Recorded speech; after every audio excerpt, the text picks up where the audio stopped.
Good evening and welcome to Poland Daily. My name is Natalia Moczulska and this is the news.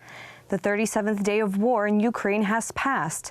Today, Russia's aggression against Ukraine turned out to be the most difficult for the oblasts Kharkiv, Chernihiv, Luhansk, and Donetsk.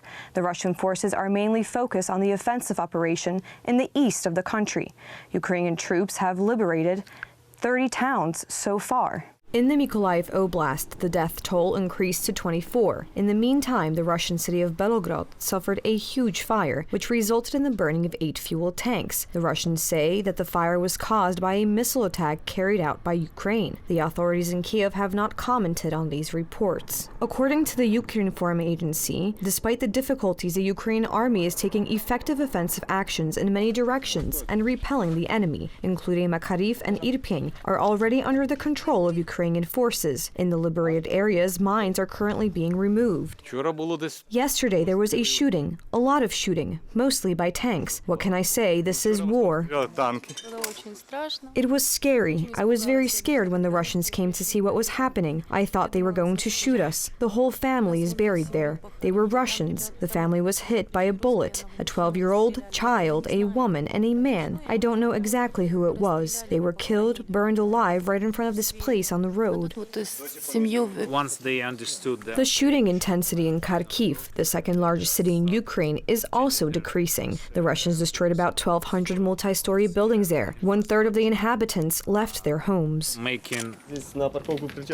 The bullet hit here. Everything burned down. My shop is ruined. It was a Russian missile. I was buying cake here, pasta, everything. Now what? We have nothing, just a little bread. It's good that the volunteers help us. Thank you. Mariupol is still blocked. The Red Cross said that due to the storming of Russian troops, there is no confirmation yet whether the planned evacuation of the population will take place. I was in Mariupol the whole time. I watched how our houses decreased day by day. Everyone I know doesn't have a home right now. Neither do I, and all the things I have with me are all that I have taken with me. We waited for negotiations for 2 or 3 days, but when on March 22nd we realized that we had 2 days of food left and we only drank water in 2 sips, we decided to leave. We escaped under fire. It was scary. General Dariusz Wroński positively assesses the current strategy of the Ukrainian army. The regrouping of the Russian army and Russian subunits proves that they will be preparing for a very big and strong attack. Russia, the attacker, is definitely in a worse position at the moment, and there will be many casualties on that side. According to the General Staff of the Ukrainian Armed Forces, the current losses of Russians include over 17,000 soldiers, 625 tanks, and 143 aircraft. The Russian army continues with a partial withdrawal of troops in the northern part of the Kyiv region. During the last 24 hours, Ukrainian forces repelled 7 attacks in the Donetsk and Luhansk redirections. In the last day alone, 3 Russian tanks, 2 armored personnel carriers, 2 cars, and 2 artillery systems were destroyed. More than a month has passed since Russia began its invasion of Ukraine. The 60-kilometer column of Russian military vehicles headed for Kiev does not exist. The situation is slowly normalizing. Schools and universities have started operating in the Ukrainian capital since Monday, and the curfew has been shortened. Telewizja Republika's Michał Trześniewski was reporting from Kiev. In Kiev, the curfew has been shortened. Until now, it was enforced from 8 p.m. to 7 a.m. Now it is shortened by 2 hours, and we have to stay home from 9 p.m. to 6 a.m. Since Monday, schools and universities have resumed work, although for the time being, in remote mode. It is impossible to say whether it is safer here or further away. The situation can change at any time. My parents have moved very much to the west of the country, but I don't know if they are safer there. Everybody knows what our problems are. They know about it in Europe and in America, and this is what we need to talk about the most. In Kiev, our ground troops are fighting very bravely, but we can still be fired upon with missiles. What do I miss about Kiev? The people who have left. and of course, peace. As you can see, I am on a walk and I feel safe, but maybe I have already got used to it. I know that our soldiers are defending us. I try not to go outside too often, and in this way I help our boys in the fight. Now, I am looking for an open cafe. I am a coffee addict and I really miss the atmosphere and the climate. Of course, we miss the peace the most. The Russian offensive on Kiev is slowly coming to an end. The Ukrainians are recapturing more towns around the capital, and the Russians are moving into Belarus. The center of fighting will now be Donbass. And finally, U.S. President Joe Biden announced the largest oil reserve release plan in history. Russia's invasion of Ukraine had tremendous economic effects in many countries. Biden's plan is designed to prevent oil prices from pushing forward and help achieve energy independence.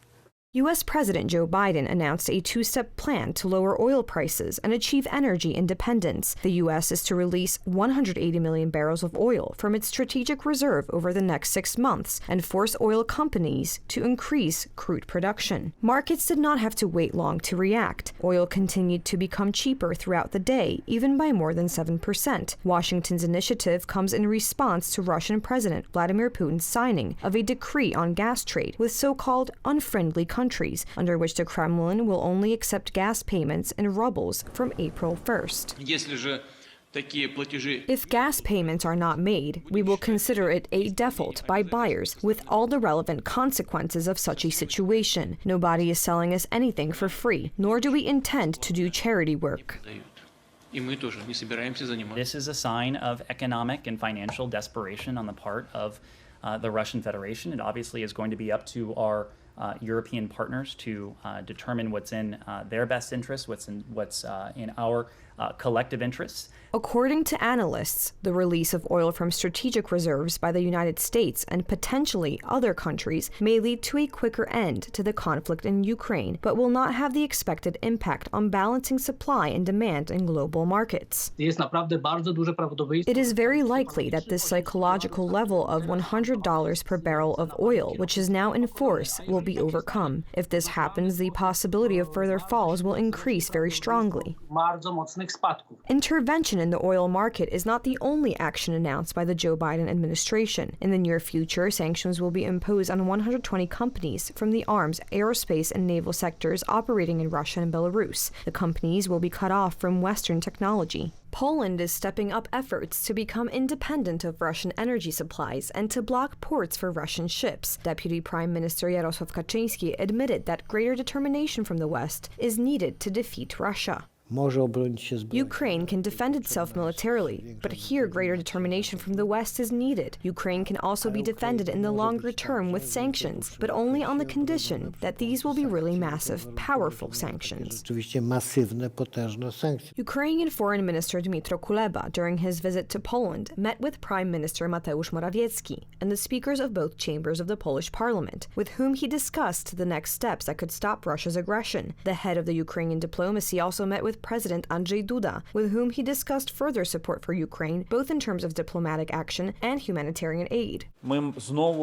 Again, like 300 years ago, we have a situation where the joining of forces of Poland and Ukraine is beneficial for Europe and for our nations. We are united. There are no topics that would cause tension, and now everyone is acting together, both in Poland and in Ukraine. The topic of the war in Ukraine was also discussed between the European Union and China. The Middle Kingdom was represented by President Xi Jinping and Prime Minister Li Keqiang, while the community was represented by the head of the European Council, Charles Michel, and the President of the European Commission, Ursula von der Leyen. And finally, the Smolensk catastrophe of April 10, 2010, has never disappeared as a topic of discussion among Poles. At a time of reset between the West and Putin, Europe believed in an accidental plane crash that killed the president, ministers, and military commanders. Today, such an accident is hard to believe, and the evidence confirms a deliberate act. Twin brother of late President Lech Kaczyński, who was killed in the Smolensk crash. The Deputy Prime Minister Jarosław Kaczyński has not ruled out the possibility of launching legal action in the International Forum Against Russia. At this moment, we know a lot about what happened at the Smolensk airport, and we have no doubts that it was an assassination. We are in a slightly more difficult situation in the legal sense, quite clearly more difficult, but I hope we will improve it, and the final will be like this. The report of the Smolensk subcommittee, headed by the former defense minister Antoni Macierewicz, is to be crucial in explaining the reasons for the crash. The report will be published immediately after April 10th at a press conference. The report is to explain in full the reasons behind the events of nearly 12 years ago. One loud explanation of the course of the Smolensk drama indicates an explosion prepared in the long term, which was controlled throughout the operation by the Russian secret services, starting from the maintenance of the plane and ending with propaganda and disinformation after the crash, after the Smolensk drama. For years, there was no shortage of people who doubted Russia's involvement in the Smolensk tragedy. After February 24th, the situation changed dramatically. In light of the events that have been happening for over a month now, it becomes absolutely certain, and in the light of what is confirmed by scientific institutes, examining elements, remains, samples from the exhumation of our loved ones, that there are deaths of scientific remains in the deaths of the international delegation with Lech Wałęsa, that the Russians are to blame.